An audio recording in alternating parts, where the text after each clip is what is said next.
finados, né? Teve lá o dia 2 de novembro, que é o dia de finados. Eu mesma estava trabalhando nesse feriadão.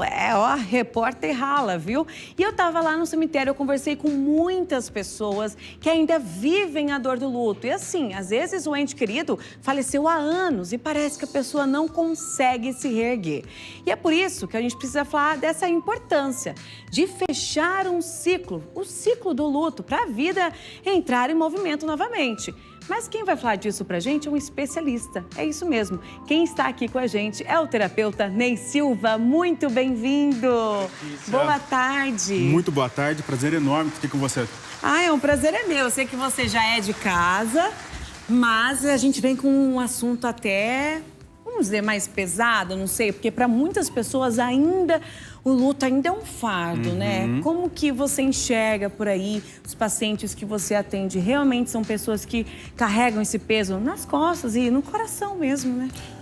Tão importante a gente falar sobre isso, né? Porque a gente fala sobre isso, fala sobre saúde mental, fala sobre as nossas emoções. E quando a gente fala sobre luto, parece que precisa ser pesado. E a minha missão aqui hoje é não deixar esse tema pesado e, muito pelo contrário, mostrar para as pessoas que é possível fechar esse ciclo e dar movimento de volta para a vida. Dentro do consultório, que eu percebo quando a gente fala em luto, e é natural que existe aquela dor, que é como a sensação que uma parte de nós foi retirada. Quando você conversa com alguém e pergunta, e aquela parente seu, um luto que você carrega? Nossa, eu sinto que algo meu foi embora. E isso é extremamente natural, porque é onde o nosso cérebro processa a dor física e a dor emocional é o mesmo lugar. Então traz realmente essa percepção que algo foi tirado fora, e tem gente que carrega isso por anos, mas não precisa ser assim, tá, Letícia? E como tentar, assim, preencher esse vazio? Porque, foi algo tirado de mim. Então, a pessoa se sente vazia, de certa forma. Algumas gostam de ficar ali folheando álbuns, vendo fotos, revivendo vídeos. Outras já nem preferem, porque vai deixar esse vazio maior. Como que é tratado isso? Eu gosto de pensar sobre autoconhecimento, da gente sempre olhar para dentro. Normalmente, a gente sempre procura soluções efetivas externas, né? Cuidar da parte estética, ter uma imagem externa melhor, mas a parte interna é importante a gente olhar também. O vazio, que é a ausência daquela pessoa física ao nosso redor, nós vamos ter que aprender a conviver com aquilo. Mas tem um segredo aí. Quando a gente fala de luto, nós não estamos falando apenas de ausência. Nós estamos falando muito mais sobre as nossas emoções do que sobre a pessoa em si. Vou te dar um exemplo. Quando eu perdi a minha mãe e meu pai, por exemplo, eu vivi muito tempo longe da minha mãe. Então, a minha ausência, muitas vezes, estava associada a uma culpa de não estar perto dela no momento que eu precisei. Então, se você não tiver um conhecimento sobre você e entender o que aquela emoção está querendo dizer, tu fica carregando isso por muito tempo. Por isso, o autoconhecimento é muito importante para você fechar esse ciclo e viver um ciclo novo.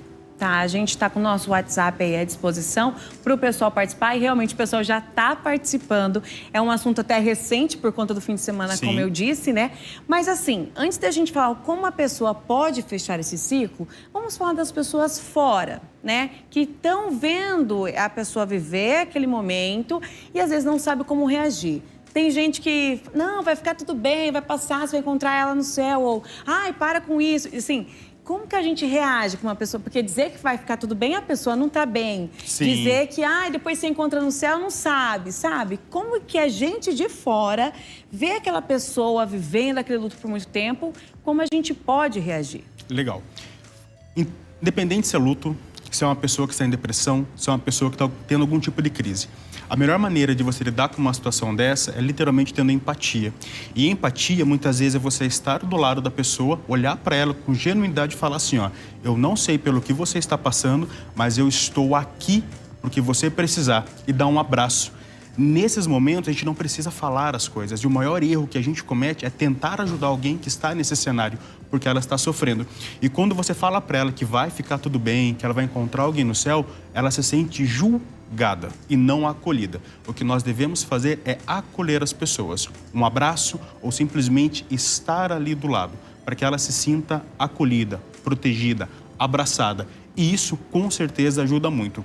Um outro erro muito comum que as pessoas fazem também é a pessoa estar chorando e ela querer interromper aquele choro.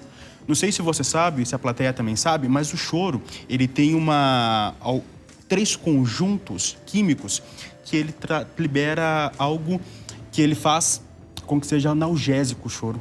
Então, o choro emocional, quando a pessoa faz ele ali, ele libera ocitocina, ela libera adrenalina e ele faz com que traga uma sensação de bem-estar. Então, se você encontrar alguém que está chorando, não tente interromper. Deixa a pessoa chorar, deixa ela esvaziar aquele copinho ali que ela vai se sentir muito bem depois. Faz parte do luto. Eu tenho a impressão, assim, de que a pessoa que segura o choro ali naqueles dias de velório e tudo mais, depois acaba enfrentando o luto pior, né? De uma maneira mais complicada, porque segurou ali nos dias que era para chorar e depois aquele choro fica engasgado. Exato. E demora depois para sair desse luto. Você tem que sentir. Quando você perde alguém, é importante você reservar um tempo e você sentir o que você precisa sentir.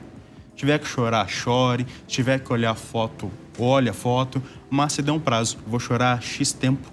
E a partir desse momento eu começo a colocar minha vida em ordem novamente, em movimento novamente. Então, e vamos falar desse prazo, então. Inclusive, eu quero mandar um beijo para minha amiga Lara Calegari. Ela está passando por um luto. No dia de finados, o pai dela acabou falecendo. Seu Antenor Sais sempre foi um fã aqui da programação da RIC TV. Ele me encontrava na rua, perguntava do Salsicha, perguntava de todo mundo. Então, ele sempre foi um ótimo fã. E eu fui no velório dele. E eu encontrei a minha amiga lá, chorando, né? Todo mundo sabe como fica alguém em luto e foi uma morte repentina. E eu falei pra ela, amiga, eu não tenho palavras, mas que Deus te dê forças e eu tô aqui. Foi o que eu disse. E é claro que nesse momento ela nem deve estar assistindo o programa porque ela tá vivendo esse luto, né? Então é bem recente. Quantos dias ela deve se permitir viver isso? Ou cada pessoa cria o seu próprio prazo? Ou tem gente que tem que voltar a trabalhar, então já você só tem esse tempo para se recuperar? Como que é isso? É difícil você falar quanto de específico é para cada pessoa, né? Normalmente o que nós falamos é 14 semanas. Espera, sente o que você precisa sentir. Você percebeu que a partir desse tempo a vida não voltou em movimento, talvez seja hora de procurar uma ajuda para colocar a vida em movimento novamente. Mas tem pessoas que é uma semana, tem pessoas que é 2, tem pessoas que de repente é um mês, varia de cada um para cada um. O importante é você sentir o que você precisa sentir e depois entender o que aquela emoção quer te dizer e colocar a vida em movimento de novo. Como eu disse, o nosso WhatsApp está à disposição e o pessoal está participando mesmo. Legal. A nossa diretora tem alguma pergunta aí já? Temos sim, vou fazer aqui. A Nina mandou uma mensagem, ela falou que perdeu o filho no começo do ano e que ela não consegue se livrar dessa dor. Ela chora muito, toma remédio, ela tem depressão. O que ela pode fazer para amenizar essa dor? Um filho, né? Que filho. a gente fala que já foi na ordem inversa da vida, que a mãe enterra um filho. É mais difícil de se aceitar, talvez, não sei. Nina, primeiramente, deixar aqui, né, o nosso abraço para você, assim, nossa solidariedade com isso. Eu não consigo imaginar como é que é perder um filho. Eu tenho 2 filhos e por mais que a gente trabalhe com isso dentro do consultório, ainda é difícil se colocar no lugar da pessoa. Mas tem casos que fechar esse ciclo mentalmente é importante. Então, nós temos situações, por exemplo, que a pessoa vai na terapia e na terapia ela consegue se despedir do filho. Porque a mente ela não consegue processar essa ideia de real ou imaginário. E quando você faz esse fechamento, aquela dor, aquele sofrimento, ele fica repleto de amor. Muito isso acontece, e aí é uma crença pessoal minha, porque a gente vem de uma cultura onde a gente se conecta com o outro pelo sofrimento. Então, muitas vezes, quando a gente perde um parente, um ente querido, até mesmo um filho, a gente se sente culpado em querer colocar a vida em movimento de novo.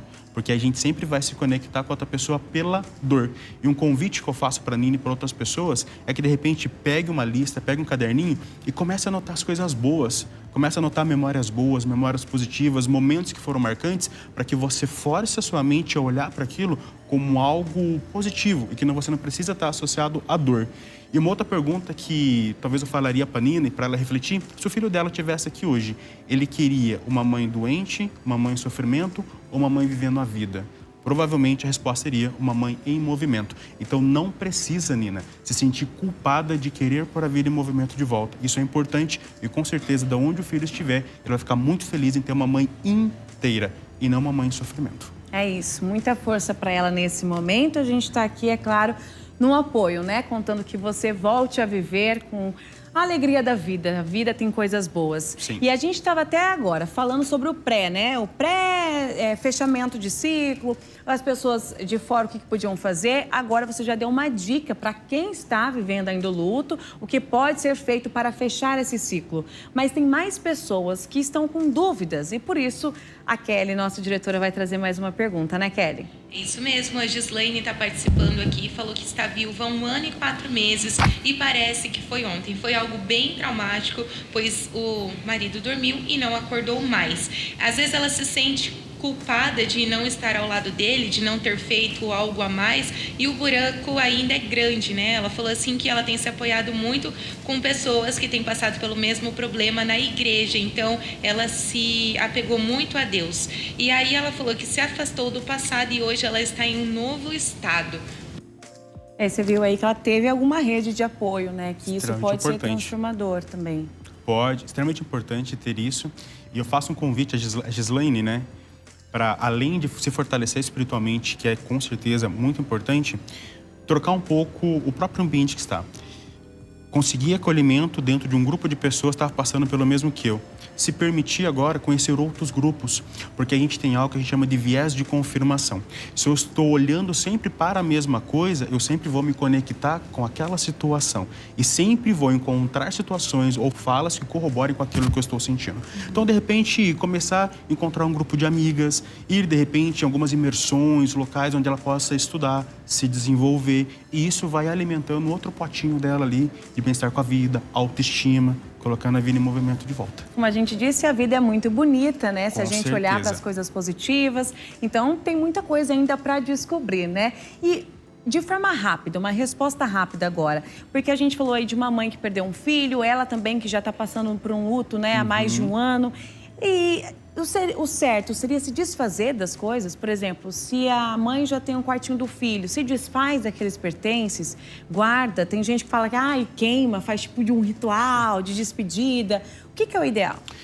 É difícil falar o que é o ideal para cada pessoa. Eu gosto muito da ideia de você fechar ciclos, tanto mentalmente quanto externamente. Eu doaria, eu presentearia uma outra vida com aquelas coisas, enxoval, roupa que serviu para o meu filho, ou que serviu para o meu marido, para minha esposa, por aí vai. Talvez tenha outras pessoas que, ao invés de estar parada aquela roupa trazendo algum tipo de sofrimento, com outra pessoa vai ser muito mais útil, por exemplo. E ao invés de guardar uma roupa, ao invés de guardar um brinquedo, alguma coisa, que guarde as lembranças daquilo que foi bom, daquilo que foi gostoso na vida. É isso. Muito obrigada pela sua participação, inclusive. Obrigado, tá? Um assunto, assim, que você transformou, assim, de uma forma leve. E eu imagino que muitas pessoas ainda ali queriam compartilhar um pouco da história delas. Mas você vai voltar um dia aqui novamente no Ver Mais, comigo ou com a Kelly. E a gente conversa sobre outros assuntos também. O seu conhecimento é muito importante, muito interessante. É um prazer. Espero ter honrado algo que é muito valioso, que não volta, que é o tempo de vocês. E com certeza fica à disposição. É isso. Muito obrigada.